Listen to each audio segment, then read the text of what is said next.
makes me sad here for you because you're new here and this was done, some of it years and years ago and some of it recent. But you've got a tree here. This is a dogwood. It's like 3.5 feet from the house.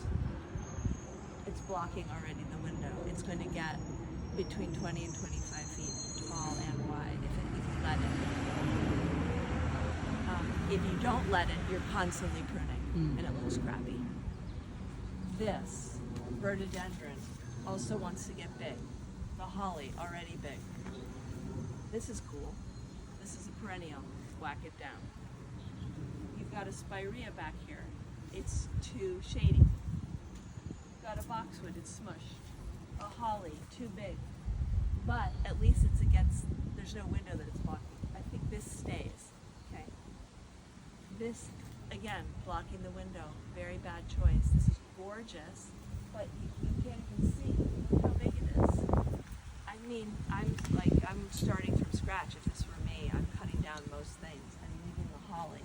I hate to say this. That's it.